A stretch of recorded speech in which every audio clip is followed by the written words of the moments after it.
Allez, salut les amis, c'est parti pour la matinale du vendredi. Il est 9h16. On commence directement par Bitcoin. Alors, ça se peut que je sois interrompu en pleine matinale parce que je ne suis pas chez moi. Et il y a des gens qui peuvent rentrer dans la pièce sans m'en avertir. Donc, je n'ai aucun contrôle là-dessus. Donc, je mettrai pause et puis j'attendrai qu'ils partent et je reprendrai. Donc, s'il y a des coupures bizarres dans la matinale, c'est normal. Sur ce, on commence directement, je disais, par Bitcoin sur le daily. Donc là, toujours non, pardon, toujours dans une structure swing haussière, order flow baissier. Et on est malheureusement en train de retourner cette structure à la baisse, d'accord? Donc, confirmation euh, de ce que tout le monde, comment dire, pas anticipe, mais redoute, voilà, redouter, je ne trouvais plus le mot. Donc voilà, on va voir en tout cas s'il y a une clôture en ce sens, mais là, vu le momentum, les amis, il y a plus du tout de momentum haussier. On est clairement dans ces scénarios baissiers, comme je vous l'indique depuis maintenant plusieurs jours, bah, depuis qu'on a eu le gros dump. Donc voilà, sur fond économique de guerre commerciale avec la Chine confirmée par Trump hier, d'accord? Donc voilà, on ne sait plus trop sur quel pied danser de ce côté-là, et c'est pour ça que je vous dis que l'analyse technique prévaudra toujours sur les conneries que Trump raconte ou essaye de nous faire croire en temps et en heure. Au final, on s'en fout. Quand on a l'analyse technique, on sait que, voilà, je vous fais par exemple un petit récapitulatif quand même pour ceux qui n'ont pas suivi. Le gros dump ici, c'est quoi? C'est les tarifs que Trump impose à la Chine, 100% de tarifs sortis de nulle part, d'accord? Gros crash. Le lendemain, ou quelques heures après, je sais plus trop, je crois que c'était dimanche. Ça, c'était quoi? C'était vendredi, voilà. Vendredi soir, gros crash, 100% de tarif sur la Chine par Trump. Le lendemain ou le jour d'après, peu importe, remontada. Pourquoi? Parce que Trump dit oui, c'est un malentendu. Je sais plus comment il s'appelle le ministre chinois, Xi Jinping ou je sais plus quoi, a mal dormi. On va se remettre d'accord sur tout ça. Blablabla, vous inquiétez pas, tout va bien se passer. Boum, remontada. Et puis hier soir ou dans la journée, peu importe, je sais pas. En fait, je suis même pas les news. C'est à chaque fois, vu que je passe ma vie sur Twitter, je vois ça passer dans mon feed et c'est comme ça que j'en suis informé. En fait, je suis informé via Twitter, moi, nulle part d'autre. Jamais je vais ouvrir euh, comment dire, un calendrier, enfin, un site de news économiques, etc. Pour savoir qu'est-ce que Trump a dit ou d'accord. C'est pas du tout ce que je fais. Jamais, jamais, jamais. Au grand jamais. C'est les news qui m'informent. C'est pas moi qui cherche à être informé, d'accord? Grosse différence. Et donc, du coup, hier, Trump qui nous dit en gros, on est officiellement dans une guerre commerciale avec la Chine, enfin économique avec la Chine. Et boum, repoursuite du dump, d'accord? Mais tout ça, nous, on le savait déjà. On le savait, d'accord? Avec l'analyse technique, on n'a pas besoin d'attendre les tweets de Trump, d'accord? C'est ça que vous devez comprendre. Donc, en gros, tout ça pour dire qu'on continue ce dump. Les scénarios, eh bien, ils ont atteint leur target. Donc là, je ne peux plus vous les laisser, d'accord? Alors, il y en a quand même un que je peux vous mettre. Alors, je peux pas vous le mettre maintenant. Attendez, je vais faire autre chose. Donc ça, j'enlève. Ça, j'enlève parce que target atteinte et c'est trop loin, de toute façon. Euh, Par contre, celui-ci, laissez-moi réfléchir. Alors, je vais tout enlever parce que target atteinte aussi. Et on va attendre la confirmation du POI ici pour éventuellement tracer un nouveau scénario. Parce que si demain, enfin, ouais, demain, clôture avec un corps de bougie sous ce lot, bah, on aura une nouvelle structure. Du coup, je pourrais vous tracer sur ce POI là, s'il est confirmé, un nouveau scénario comme ceci, avec une target beaucoup plus basse, puisqu'on sera dans une nouvelle structure qui sera baissière. D'accord? Voilà. Donc pour le moment, euh, je laisse le chart comme ceci. Il n'y a plus de scénario à haute probabilité pour le moment. On va attendre la clôture. Ok, on passe sur le H4. Sur le H4, bah là, tout s'est réalisé hein, également, bien évidemment. Donc le scénario le plus précis, ça a été celui-ci. Les deux ici, bah, malheureusement, on n'a pas eu, enfin en tout cas celui-là, n'a pas eu de retracement. Ok, donc là, j'ai quand même deux scénarios sur trois qui se sont réalisés au poil de cul. D'accord? Donc, ne vous en déplaise, je vais quand même copier ça pour l'envoyer sur Twitter, parce que c'est quand même pas anodin. Sur ce, je copie ça. Voilà. Donc, sur ce, les deux scénarios, enfin les trois scénarios ont atteint leur target. Je les considère comme réalisés. Ça j'enlève, ça j'enlève. Donc ici, contrairement au daily, où c'est encore en stand-by, entre guillemets, on a bel et bien retourné la structure H4 à la baisse, d'accord? Donc on se retrouve désormais dans une nouvelle structure H4 baissière qui est architecturée comme ceci. Une seconde, hop. Voilà, H4, vois-tu? Là les amis, c'est voilà, c'est quand même bien bear marketeux ce qu'on a là, sur toutes les time frames. Ça c'est pas le début de bear market, c'est pas ce que c'est, hein. Donc fully aligned à la baisse. POI un shorté ici, d'accord?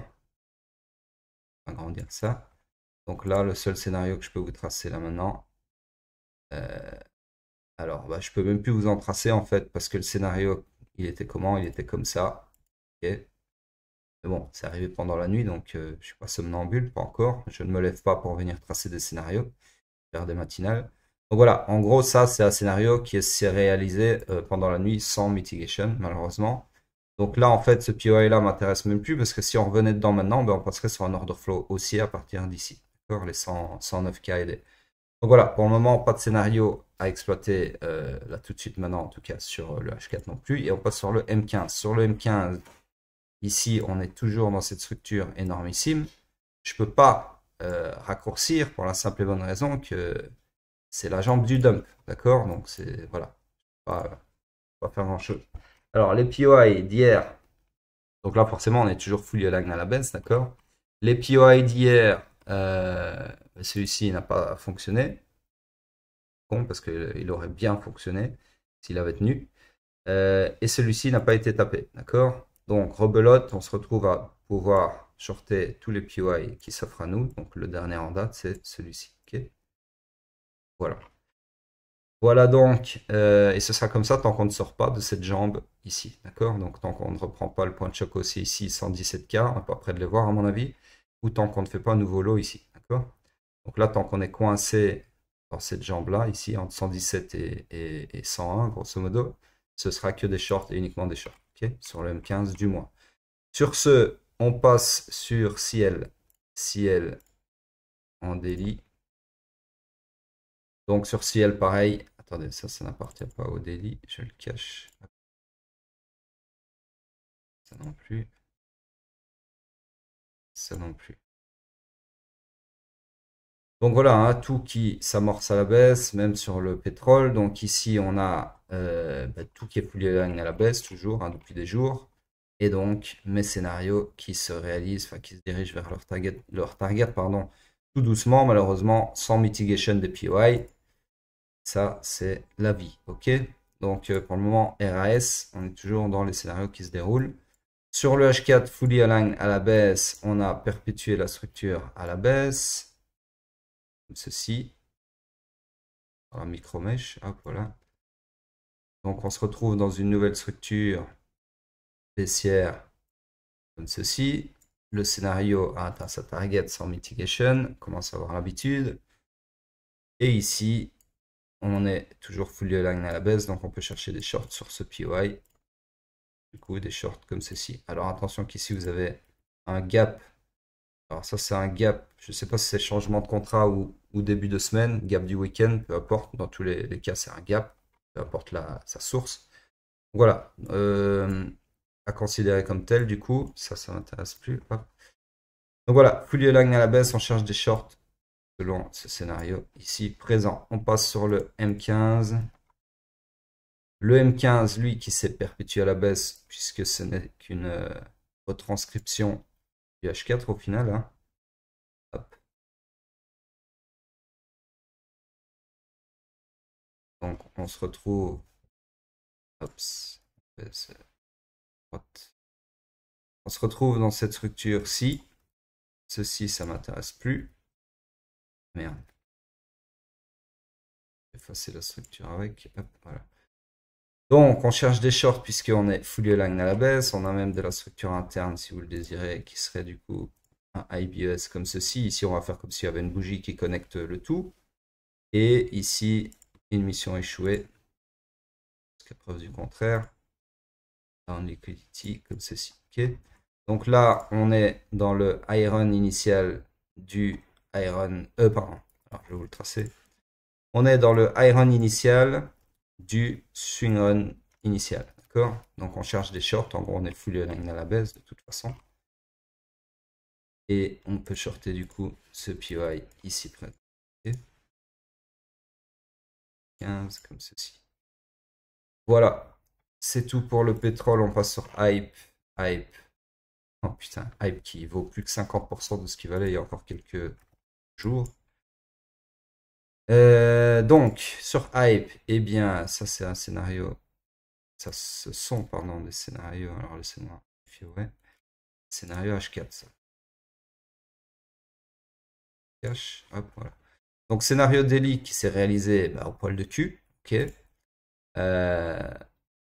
Donc, pour le moment, il n'y a pas d'autres POI à shorter. On est comme sur Bitcoin, potentiellement en train de retourner la structure à la baisse. Donc là, je vais laisser le scénario parce que je vais faire un screenshot après. Mais en gros, il n'y a rien à faire. D'accord? On est toujours dans le high run initial du swing pullback et on est en train de potentiellement retourner la structure à la baisse. D'accord? Donc voilà, il faut attendre la clôture. Pour le moment, rien à faire. Exactement le même raisonnement que sur Bitcoin sur le daily. Sur le H4, bah, c'est pareil. Non, pardon, c'est pas pareil. Sur H4, c'est regardé. Ouais. Sur H4, fully align à la baisse. Alors, on est toujours dans tous les scénarios, sauf celui-ci, puisqu'il a invalidé son. Alors, on est toujours dans le scénario, c'est juste que le POI n'a pas été respecté, mais vu qu'on a déjà un million de scénarios, je vais me permettre de l'effacer. Donc, ceci et ceci, j'efface. Ok, le reste, c'est toujours en cours de déroulement. Okay. Voilà, donc pour le moment, Hype du coup qui file vers sa target qui sont les, bah, le bas du dump en gros, 32 $, okay, minimum. Voilà, je ne vois pas pourquoi il s'arrêterait avant, hein. Il n'y a pas vraiment de raison. Alors c'est possible, hein, tout est possible bien évidemment, mais pour moi là, market maker, il a ses yeux rivés là-dessus. Okay, tous les stop loss des mecs qui ont dit je vais DCA mon bac de Hype parce que ça c'était une purge et on repart en bull run. Alors, c'était possible que ce soit une purge et qu'on reparte en bull run. Je vous l'ai même dit. C'est juste que moi, je n'ai aucune conviction en ce sens. Moi, ma conviction, elle est dans l'order flow et dans l'analyse en temps et en heure. D'accord? Donc, même avec l'order flow, je ne campe pas sur mes positions. Jamais. D'accord? Donc là, vous voyez bien que je suis ultra bearish parce que le marché me montre que c'est le cas. Il n'y a pas de. Il n'y a aucun. Je veux dire, le mec qui est bullish là maintenant, c'est juste un racheteur de bottom. C'est un holder de bag. Ce n'est pas un trader. D'accord? Alors, on ne fait pas le même métier, forcément. Mais personnellement, je préfère quand même mon métier. D'ailleurs, je me faisais la réflexion hier dans mon lit. Je me dis, putain, quel plaisir quand même de pouvoir. Parce que cette semaine, j'ai fait de l'argent dans le sang, encore une fois. J'ai fait de l'argent dans le sang et j'ai fait de l'argent dans les rebonds dans le sang. Donc j'ai fait de l'argent dans les deux sens parce que ma semaine a été remplie de longs, de shorts et ce toute la semaine. Et donc je me dis mais quelle liberté d'action de ne pas dépendre du marché, de ne pas dépendre de Trump, de ne pas dépendre d'une tendance de fond à la con, comme on a tous dépendu à nos débuts, hein, ceux qui n'ont jamais passé le cap de devenir, de se former en tout cas à l'analyse technique. Quel bonheur! Parce que moi, quand je me lève, je veux dire, quelle belle journée! C'est comme si on était en bull run, mais à l'envers. C'est-à-dire que personnellement, je fais autant d'argent aujourd'hui qu'il y a 2 semaines. Ou que, enfin, peu importe où on est en fait dans le temps ou dans les cycles de fond. D'accord?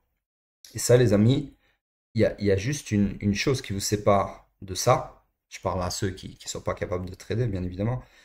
C'est le fait de vous sortir les doigts du cul et de vous former à la vraie finance, celle qui monte et qui descend, pas que celle qui monte, d'accord? Parce que la finance qui monte, c'est tout le monde peut faire ça, c'est pas compliqué. Tu achètes un truc à un moment, à un instant T, peu importe. Si ça baisse, bah, tu rachètes, tu DCA, hein, comme un gros Google. Ou si ça monte fort et que tu as eu la chance de choper ton instant T au bon moment, c'est-à-dire sur un creux, tu es content et tu remontes tes stop loss si tu en as, hein, parce qu'il faut bien avouer que ces gens-là n'ont pas de stop loss en général. Donc voilà, c'est malheureux, mais c'est juste ça qui vous sépare de la victoire, j'ai envie de dire, sur les marchés financiers, c'est de vous former un minimum. Alors je ne vous dis pas de devenir comme moi et de faire 8 ans d'analyse technique et de devenir incollable sur tout ce qui s'ensuit, tout ce qui s'y rapporte, mais au moins d'acquérir les bases, et encore une fois, pas forcément chez moi, chez un autre, je m'en branle. Juste sauvez-vous, d'accord? Sauvez-vous par rapport à cette dépendance des bear markets, des bull runs, etc. D'accord? C'est vraiment, et c'est pas compliqué, hein. Il y a un petit peu de bagage, un petit peu de skills analytiques, et vous êtes apte à, alors peut-être pas shorter, parce qu'il y en a qui vont dire, ouais, mais moi, ça m'intéresse pas de shorter le marché. Oui, mais au moins, tu sauras revendre tes bagues en beau moment, d'accord? Et ça revient à shorter au final, d'accord? Parce que si vous vous formez à l'analyse technique, bah, vous allez passer de pouvoir acheter et uniquement holder à pouvoir acheter et savoir quand revendre ou savoir quand racheter et pas le faire au petit bonheur la chance, comme on dit chez moi, d'accord? Au hasard. Donc voilà. Ou alors selon vos convictions hein, de Gogol. Parce que les convictions sur les marchés, ça marche pas, hein, d'accord? Alors les convictions, ça peut marcher quand vous êtes Warren Buffett, mais il y a combien de Warren Buffett en nous, hein? Il n'y en a pas beaucoup, d'accord? Des mecs qui peuvent se dire qu'ils sont bâtis un empire sur des convictions via des investissements financiers, il n'y en a pas des masses, ok? Il faut bien avouer que c'est des mecs qui, en général, ont des putains d'insiders, ou alors ils ont vraiment un flair, parce que le flair, ça existe, hein, ça c'est une chose que je suis convaincu, c'est il y a des mecs, ils ont du flair. Ne me demandez pas comment ils font. Alors moi, j'ai du flair pour un truc, c'est vendre les tops sur des trucs qui n'ont pas vraiment de- d'analyse technique possible, genre des nouveaux assets, etc., comme j'ai fait sur Hype, comme j'ai fait sur Ordi, comme j'ai fait sur encore je sais plus quoi. J'ai un don pour vendre le top local. Alors, je mets pause, je mets le pause, une petite seconde. Ouais, désolé. Voilà, la personne est partie, donc je sais plus ce que je disais par contre. Attendez, je retourne sur où j'étais. Bref, en gros, formez-vous. Je pense que j'avais fini plus ou moins de toute façon ce que je disais. Sur ce, on passe sur tac tac tac tac tac. Bah, c'est Bitcoin en weekly du coup. Euh, ici, hop, tac. Alors là, les amis, voilà, hein, c'est qui devait arriver arriva. 2 ans de bull run, ça n'avait pas duré 10 piges, hein. Donc voilà, ici on est clairement, pas clairement, j'en sais rien, mais encore une fois, tout est possible. Mais à mon avis, là, on est en train de retourner la structure à la baisse, d'accord? Donc c'est la deuxième confirmation d'une entrée en bear market. La première étant été en fait la toute première, hein, si vous avez bien suivi ce que je vous ai expliqué au fil des derniers mois, entrée en bear market officielle ici, d'accord? Donc à la mi-août. Ensuite, on va dire on a fait du range, du surplace, pas grand-chose. Puis grosse remontada, retour techniquement en bull run, mais je vous avais quand même prévenu, je vous ai dit, ça ressemble quand même à ce qu'on a eu le bull trap qu'on a eu en 2021, c'est-à-dire un faux retour en bull run qui vient en fait juste racler la liquidité au-dessus du all-time high précédent pour ensuite alimenter la vraie entrée en bear market, d'accord? Ou la vraie réentrée en bear market puisque on a remarqué une entrée en bear market via le choc baissier ici, d'accord? Qui est sur mèche, certes aussi, parce que, alors ici vous allez me dire, ouais, mais pourquoi tu fais un raisonnement dans un sens et pas dans l'autre? Alors oui, ici vous pouvez très bien avoir le raisonnement, d'ailleurs je l'ai eu hein, au fil des matinales passées, qui serait le suivant, c'est-à-dire bah, l'inverse de ça, c'est-à-dire on vient faire un bear trap ici, donc faux choc, pour venir récupérer la liquidité ici, pour alimenter la suite, la vraie suite d'un retour en bull run, d'accord?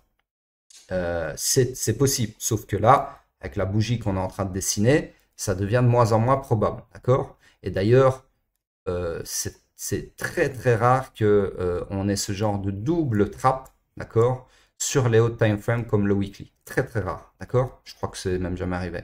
Par contre, sur les low time frames, ça arrive souvent, notamment sur les news, etc. D'accord? Il y a souvent des news qui raclent le haut et puis le bas et puis qui repartent en haut ou vice versa, d'accord? Et qui niquent tout le monde. Peu importe quel sens vous étiez, vous vous faites niquer parce qu'il y a un double trap et puis le marché part dans sa vraie direction, d'accord? Mais sur le weekly, honnêtement, je jamais vu ça, ok? Maintenant, ce qui est possible, parce que là je viens de parler de news et ça m'a fait me rappeler qu'aujourd'hui c'est le vendredi du NFP et je vous ai dit au début de la semaine que le NFP ça peut être un gros catalyseur soit pour enfoncer le clou, soit pour faire une remontada, d'accord, de cette bougie en cours qui est en train de dégueuler. Donc en gros, ce qu'on pourrait avoir aujourd'hui, donc sur l'annonce du NFP. C'est une remontada, donc un rachat de fou de cette bougie. Et là, alors ce qui serait incroyable pour les bulles, c'est que par exemple le NFP, boum, ils viennent racler tous les lots ici, tous les stop loss des mecs qui ont long le dump, d'accord, qui ont racheté le dump, pour ensuite partir à la hausse comme ça, d'accord, pour alimenter un mouvement haussier. Ça c'est le seul scénario sous Opium avec un H que je peux vous donner à l'heure actuelle. Et alimenté par le NFP en guise de catalyseur, d'accord. Maintenant, le NFP peut aussi faire ce qu'on ne veut pas qu'il fasse, c'est-à-dire enfoncer le clou. Enfin, ce qu'on ne veut pas. Moi, encore une fois, je m'en branle. Là, je parle en votre nom plus qu'autre chose. C'est-à-dire confirmer cette bougie, la bearishness de cette bougie. D'accord. Maintenant, il y a un autre scénario qui est possible aussi, c'est qu'on ait une petite remontada comme ceci qui nous ramène sur un doji la décision, sans sweeper ici le lot, et qui nous remette au point de départ par rapport à la semaine passée, par rapport à la clôture de la semaine passée qui était plus ou moins au même niveau. D'accord. Donc c'est possible aussi. Encore une fois, tout est possible. Jamais je ne prétendrai lire l'avenir, d'accord. Ce n'est pas mon job. Mon job, je le rappelle pour ceux qui ont du mal, hein, parce que je sais qu'il y a beaucoup qui ont du mal, ils disent putain, mais tu fais de l'analyse technique, mais tu dis tout est possible, mais alors à quoi ça sert? Ça sert à anticiper non pas l'avenir, mais les probabilités de ce qui est du coup le plus probable, d'accord. C'est pour ça que je trace des scénarios, et c'est pour ça que j'exploite ces scénarios en temps et en heure. C'est ça le métier de l'analyste, d'accord. C'est de déterminer à l'aide de tous les skills qui possèdent, qu'est-ce qui est le plus susceptible techniquement de se passer. Parce que des scénarios, il y en a toujours 10 000. En l'occurrence ici, c'est soit on enfonce le clou, soit on vient racler ici et on repart de plus belle, ou soit on fait du surplace en rachetant la bougie, d'accord. En rachetant la bougie et on finit sur une bougie d'indécision qui serait donc comme ça, d'accord. Bah, ce serait plutôt même une bougie marteau. Donc, c'est-à-dire 3 scénarios dans ce cas-ci. Et mon job, c'est pas de savoir lequel va se réaliser, c'est de savoir lequel a le plus de probabilité de se réaliser. Vous comprenez la différence? C'est une subtilité de compréhension qui nécessite un certain QI, d'accord, hein, qui doit être dans la moyenne. Alors ceux qui n'ont pas un QI dans la moyenne, malheureusement, il y en a beaucoup, eh bien, ils ont tendance à vous jeter la pierre en tant qu'analyste et de vous dire, ouais, t'es un vendeur de rêves, t'es un charlatan, tu racontes de la merde, tu devines, tu crois que tu lis l'avenir, etc., etc. Et bien non, mon petit coco, c'est un métier qui est extrêmement intéressant déjà et extrêmement précis quand on sait utiliser ses skills, d'accord? Bref, vous ne pourrez pas comprendre ça tant que vous n'êtes pas formé. Je le dis et je le redis. C'est comme discuter, c'est comme si un mec de la NASA essaye de discuter avec un paysan qui cultive du maïs et qu'ils ont une conversation sur, je sais pas moi, l'hyperpropulsion des fusées d'Elon Musk. Et que le paysan, il dit mais non, c'est pas possible, les objets volent pas, c'est impossible, ça tiendra pas dans le ciel, ça pèse des tonnes, machin, tout ça. Et le mec, qu'est-ce qu'il peut y piger, franchement? C'est un paysan, d'accord? Il n'est pas formé pour ça, il n'a pas les skills pour comprendre, il n'a pas le QI pour comprendre ces hauts niveaux d'ingénierie, je ne sais même pas si on dit mécanique, mais je pense que si, qui sont les skills de ce monsieur de la NASA. Donc voilà, c'est comme ça. Donc avoir des conversations avec des guignols sur Twitter qui sont pas foutus de comprendre l'analyse technique parce qu'ils n'en ont pas les skills, c'est parler à un mur, d'accord. Donc c'est pour ça que maintenant j'arrête de discuter avec ces gens-là. Sur ce, rien de plus à dire, tout est sous vos yeux, ok. Et on attend le NFP. Alors le NFP, je vais regarder sur mon téléphone juste pour vous donner l'heure, pour ceux qui sont quand même noob au point de ne pas savoir à quelle heure est le NFP, enfin, en tout cas de trouver l'information par eux-mêmes, parce qu'il y a quand même beaucoup de gens de nos jours qui sont des assistés malheureusement, malgré les AI, malgré Google, malgré... Moi, il faut savoir, alors ici je parle de moi hein, personnellement, mais j'ai toujours été un autodidacte dans tout ce que j'ai fait. J'ai fait plein de métiers qui n'ont rien à voir les uns avec les autres, je n'ai pas de diplôme, donc j'ai pas un métier de formation, d'accord. J'ai toujours appris des métiers par moi-même. Et c'est pas des métiers de guignol, je peux vous le dire. Je vais pas vous raconter ma vie, mais voilà, j'ai eu 1000 vies. On m'appelle l'homme aux 1000 vies dans mon entourage.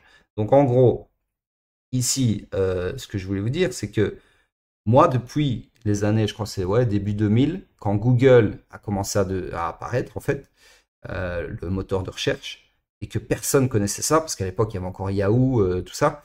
C'était les débuts d'Internet, de toute façon. Et j'ai été un des premiers à avoir ce réflexe dans mon entourage proche, en tout cas, enfin, même éloigné, à constamment aller chercher mes infos moi-même via Google. Donc dès que j'avais une question, peu importe, dans la vie en général, sur un sujet précis, peu importe, Google, Google, Google. Et googler quelque chose, ça a été quelque chose qui s'est fait très très rapidement, très très tôt chez moi. Et là maintenant avec l'AI, c'est pareil. GPT, c'est carrément c'est mon double. Voilà, je vis avec GPT. Alors peu importe ce qu'on en pense, mais voilà, c'est très très très utile quand on sait l'utiliser, d'accord? Je dis GPT, ça peut être Grok. Moi je les ai tous, hein, j'alterne. Il y en a qui ont plus leurs avantages et d'autres leurs faiblesses, comme ça. Pour autant, à l'époque de Google, il n'y avait que Google. Bah, maintenant, ici, vous avez le choix. Vous avez GPT, vous avez Grok, vous avez Perplexity, vous avez encore, je ne sais plus comment il s'appelle l'autre, Claude, etc., etc. Donc, tout ça pour dire que ne soyez pas désassistés, parce que moi, j'ai pas mal de potes et ça m'énerve et à chaque fois, on se prend la tête par rapport à ça. Ils me demandent, ils me posent des questions, même des fois ma propre daronne. Mais bon, ma daronne, je l'excuse parce qu'elle est âgée. Mais, euh, mais des mecs de mon âge et tout, c'est impardonnable, les gars. Il y a un moment, faut vous prendre en charge. Je sais pas, c'est à la portée de tous. Alors, je sais que dans ma communauté ici, c'est beaucoup des jeunes, beaucoup des gens qui ont la vingtaine, etc. Donc, vous êtes nés dans cette technologie, donc vous n'avez pas vraiment ce problème d'assister parce que vous savez utiliser ces outils par rapport à votre génération. Mais la génération d'au-dessus, donc d'avant vous, il y a beaucoup de gens qui sont encore entre deux eaux, vous voyez? Donc, ils n'ont pas ce réflexe de forcément utiliser tout ça. Et ces gens-là, si j'en ai dans ma communauté, sortez-vous les doigts du cul, les gars. Quand il y a des mecs qui viennent sur mon Discord, alors je vais pas citer de nom, de toute façon, j'en ai pas en tête comme ça, mais il y a beaucoup de gens sur le Discord qui aiment bien, je parle de mon VIP ici. Sur le mentorat, c'est pas pareil. Parce que sur le mentorat, vous me payez pour me demander des choses. Et de toute façon, quand ça concerne ce que je suis censé vous enseigner, jamais je vous enverrai chier. C'est pas, ça serait pas correct de ma part. Par contre, sur mon VIP, quand il y a des gens qui viennent et qui posent des questions à la con, qui nécessitent soit de Google ou GPT pour avoir la réponse en 3 secondes, j'appelle ça de la paresse intellectuelle. C'est être un assisté, en fait, un assisté intellectuel. Et ces gens-là, ça m'énerve. Donc arrêtez d'être comme ça, c'est pas bon pour vous et c'est pas bon pour moi et c'est pas bon pour les gens qui vous entourent non plus. C'est de la paresse en fait, d'accord? Et aider les fainéants, en fait, ce qui m'énerve là-dedans, c'est pas vraiment le fait que vous n'utilisez pas les outils, etc. C'est que vous préférez être feignant et demander à quelqu'un de faire le taf pour vous. Parce que bien souvent, ces gens-là, ils posent des questions auxquelles nous, on n'a même pas réponse. Et c'est nous qui devons aller demander à GPT ou à Google pour venir répondre à ces gens-là. Et c'est exactement ce cas de figure-là que je décris qui m'énerve. Ça, c'est vraiment prendre les gens pour des cons. Venir demander, par exemple, c'est à quelle heure le NFP? Mec, t'as Google, t'as GPT, tu vas chercher la faute toi-même. C'est quoi ces questions à la con? Et moi, je réponds plus à ça, d'accord? Bref, c'était un petit coup de gueule comme ça, mais il fallait que je le dise une fois pour toutes. Donc, en gros, je vais quand même vous donner la réponse. Si j'arrive à trouver l'info dans mon téléphone, voilà. J'ai une application, en fait. Ah bah, il n'y a plus de... En fait, oui, ok, d'accord. Alors, heureusement que je l'ai fait pour vous. Pourquoi? Parce qu'en fait, il n'y a plus de NFP aujourd'hui, apparemment, puisque ça a disparu du calendrier, puisque il y a le shutdown du gouvernement. Donc, ça veut dire que toutes ces news-là, elles sont données par le gouvernement. Alors, une petite seconde, je vais mettre pause, une petite seconde. Voilà, désolé. Du coup, je retourne sur le graphique, mais j'ai plus rien à dire. De toute façon, je sais plus du tout ce que je disais. Ça a duré trop longtemps, cette interruption. Désolé. Voilà. Bref, en tout cas, vous savez ce que vous avez à faire. Et sur ce, je vous dis à plus tard.